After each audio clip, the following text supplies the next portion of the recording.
Muchas gracias por la invitación. Ya soltamos el cuerpo en temas de exportación ganadera. Ya soltamos el cuerpo. Bueno, la verdad es que sí es una muy buena noticia.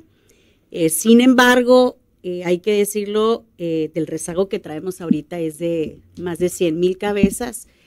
El hecho de que solamente se abra el puerto fronterizo de Douglas, Agua Prieta Douglas, pues evidentemente nos ponen una presión muy grande. Juan Ochoa, hoy tuvimos la oportunidad de platicarlo. Todos los ganaderos que tenían cita previamente agendada en Nogales, pues están haciendo la pregunta de ¿y qué va a pasar con nosotros? Para que se dé una idea el público, se puede exportar por día hábil un poco más de 1,000 cabezas. Redondeémoslo en 1,000 cabezas. 1,000 cabezas por cada Así puerto. Es. En este caso, que solamente va a estar abierto el de Agua Prieta Douglas. Si consideramos que hay 100,000 cabezas, 5 días hábiles, nos vamos a tardar 5 meses en desfogar lo que hasta ahorita no ha podido cruzar. Obviamente la gestión que se está haciendo ante Senacica, ayer tuvimos una reunión con el director de Senacica, que es la autoridad, el Servicio Nacional de Inocuidad y Calidad Agroalimentaria, es la parte mexicana institucional que está viendo con APHIS, que es su par en Estados Unidos. Estas dos dependencias de ambos países son quienes primero lograron el protocolo de reapertura. Estos 2 puntos que antes no se tenían, hoy es muy difícil el proceso para poder lograr la exportación de un becerro. Por cada animal hay 2 puntos de revisión, les revisan orejas, hocico, que no haya una sola herida. Pasa un segundo filtro donde ya está la autoridad de Estados Unidos y posteriormente se hacen los baños para poder cruzar. Este protocolo lo ideó Senacica y APHIS, y estas 2 dependencias son las que han estado trabajando y son los que logran evidentemente que se abra la frontera de manera escalonada. Pero ¿por qué Agua Prieta y no Nogales? Es decir, ¿qué tiene Agua Prieta y que no tiene Nogales? El criterio no lo conocemos. Eso lo deciden los gringos. Lo determinaron en una mesa donde Estados Unidos finalmente decide abrir de manera escalonada, y la verdad es que ya se nos había notificado que probablemente el puerto de Nogales se iba a tener que cerrar por falta de personal de Estados Unidos. Y ahí empieza una gestión en donde nosotros decíamos, bueno, si hay que pagar sueldos, si hay que el gobierno del estado, la propia Unión Ganadera, pero no avanzamos en esa gestión porque después fue cuando llegó el cierre, ¿no? Sí. La verdad es un tema muy delicado. El gusano barrenador es una plaga que por allá en los 90s nos tardamos varias décadas en erradicar. Sí. Ayer Senacica nos decía que ya se iniciaron las adecuaciones de la planta productora de mosca estéril en Chiapas, que ellos consideraban que en 1 año iba a estar lista la planta. 1 año. Mientras tanto avanza el gusano. Mientras tanto la mosca viaja, vuela y se reproduce. Sí, Estamos hablando de un ciclo bastante complejo. Son 1,400 huevecillos que una mosca puede depositar. Es un ciclo de 28 días, pero sí es muy complejo. Estamos trabajando en una estrategia en donde, aún y no teniendo la mosca estéril en sitio, es decir, en aquellas épocas de los 90 se llegó al punto en donde el ganadero podía tomar la muestra, se enviaba al laboratorio, se confirmaba la presencia de gusano barrenador y se enviaba un lote de mosca estéril para que ahí se pudiera liberar. Estamos lejos de llegar a ese momento. Eso se logró en los 90s. Hasta allá tendremos que llegar nosotros. Pero en el Inter están evidentemente epidemiólogos trabajando en trampas en donde podamos empezar a detectar. México se dividió como en 3 partes, ¿no? El sur del país, en donde aparecen los primeros casos, son 7 estados de la República. Ahorita tenemos un poco más de 200 casos activos, de más de 2,000. Ahorita hay una disminución considerable reportada por Senacica. Creo que esto nos ayudó porque, si recuerdas, Julio Verdegué, el secretario de Sadera, anunció que venía una misión. Sí.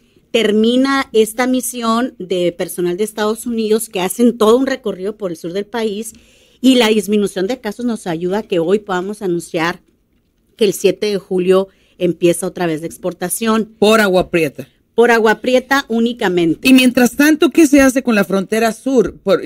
Que es donde está el problema. Bueno, donde está el origen del problema. Sí, el origen del problema inició en Panamá, en donde curiosamente, Soledad, allá tenemos una planta productora de mosca estéril y esa planta nunca ha dejado de funcionar.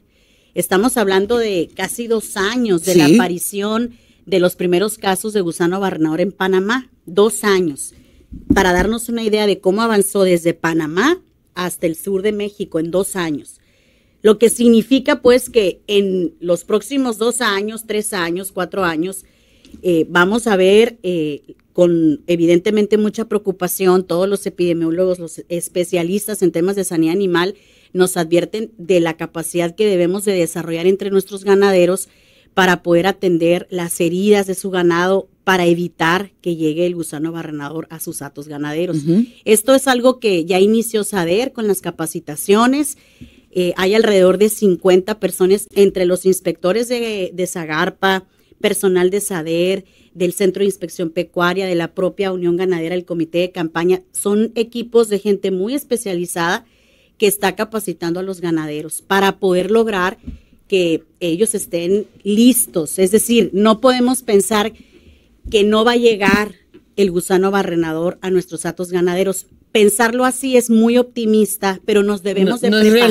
No es realista. Exactamente. En todo caso, nos quedan por lo menos 2 años de esta incertidumbre. Yo creo que en el momento en que tengamos el funcionamiento de la planta productora de mosca estéril en Chiapas, va a ser un gran alivio, porque entonces tendríamos la solución de fondo que se logró en los años 90. Científicamente esa fue la única herramienta que logró contener a la plaga. Evidentemente cuando ya te metes al tema, pues hablas de climas, de vientos, de humedad.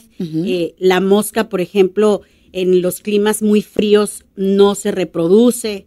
En cuanto estemos acercándonos a los meses de noviembre, diciembre, pues evidentemente tenemos muchas mejores condiciones. No más que no voy a traer chamarra, como en su momento dijo Bernardo Campillo del mosquito del dengue, ¿no? Sí, porque si estamos esperando el frío para de alguna manera encontrar. Sí. Oye, pues qué complicado el panorama para el sector ganadero. Celida. Sí, lo que sí es positivo es obviamente el precio histórico que tiene el becerro en pie. Tenemos muy buen precio. Una de las razones por las cuales consideramos que se da esta apertura es porque los propios ganaderos de Estados Unidos con sus corrales vacíos pues empezaron también a hacer presión al gobierno de Estados Unidos porque el ganado de México es necesario. En el caso de Sonora, pues nosotros tenemos la fortuna de tener los niveles fitosanitarios más importantes. Por eso creemos que haciendo defensa de nuestro estatus fitosanitario pudiéramos lograr, esta es la visión de Juan Ochoa, el presidente de la Unión Ganadera, que ya la comentó con nuestro gobernador Alfonso Durazo, que la Unión Ganadera siga haciendo las gestiones para poder hacer valer nuestros estatus y que nos abran nogales. La verdad es que hay muchísima presión en la Unión Ganadera. Todos los ganaderos quieren exportar. Hay gente que tiene ya pues meses esperando. Evidentemente los becerros siguen creciendo, se pasan de peso, etcétera. Y desde aquí reconocer. Y hay que alimentarlos. Por supuesto. Hay que alimentarlos y acarrear agua en muchos ranchos. Que ya llovió un poco y va a llover un poco más, ¿no? Sí. Y ahí pues el alimento proteico, el programa del alimento proteico que lanzó el gobernador a todos aquellos ganaderos que tuvieran de 0 a 50 cabezas, pues es un apoyo importante, ¿no? Que lo van y lo gestionan a las AGLs locales con el subsidio completo del flete, lo paga completamente el gobierno del estado, y el 50% del precio del alimento por costal que le viene quedando al ganadero como en 100 pesos. La mayoría de los ganaderos en nuestro estado están en esta categoría de 0 a 50 cabezas de ganado. Así es. Es una de las actividades económicas con un gran impacto en el sector social. La mayoría de las familias de la sierra y de muchísimos lugares del sur de Sonora se dedican a la ganadería, pequeños ganaderos, familias que toda su vida, bisabuelos, tatarabuelos se han dedicado a esto.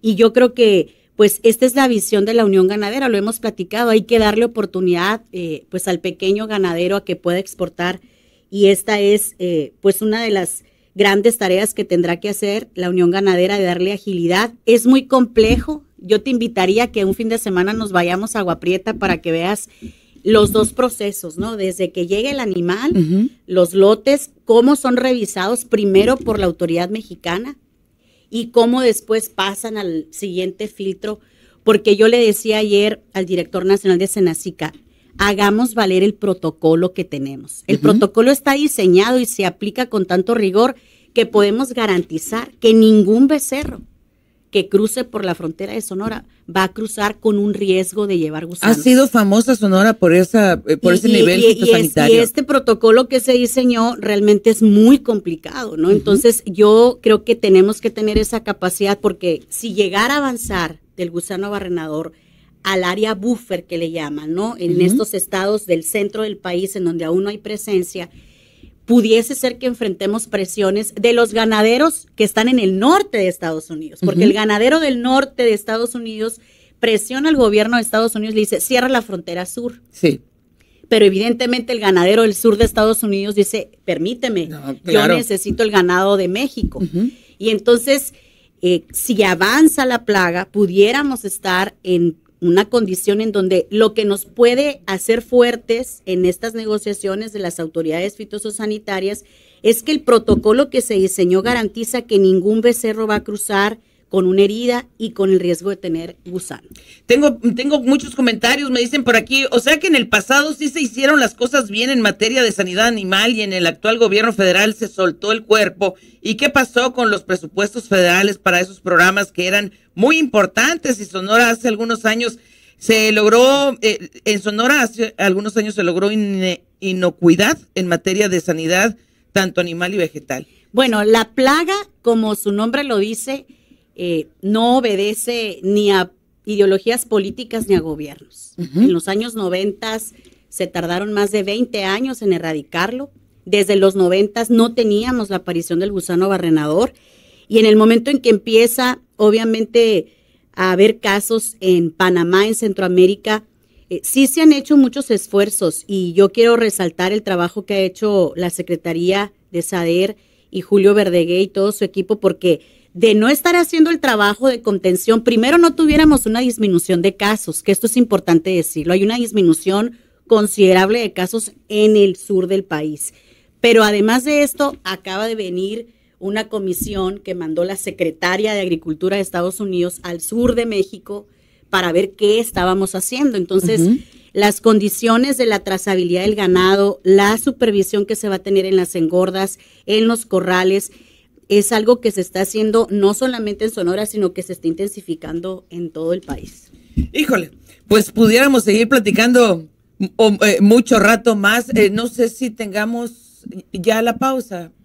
Sí, ya la pausa.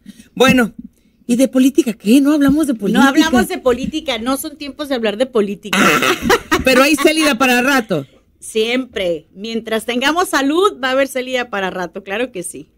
Gracias, Célida, por venir y pues explicarnos todos estos detalles. Caramba, ya. 7 de julio se abre la frontera para exportación. Sí. Gracias. ¿Cuántas están en rezago? ¿Cuántas cabezas están en rezago? 100,000 en promedio. Híjole. Sí. O sea, necesitamos 100 días para sacarlas. Y si son días hábiles, son 5 meses. Si solamente tenemos el puerto de Agua Prieta abierto. Ojalá que se logre abrir el de Nogales. Gracias, Célida. Vamos a la pausa.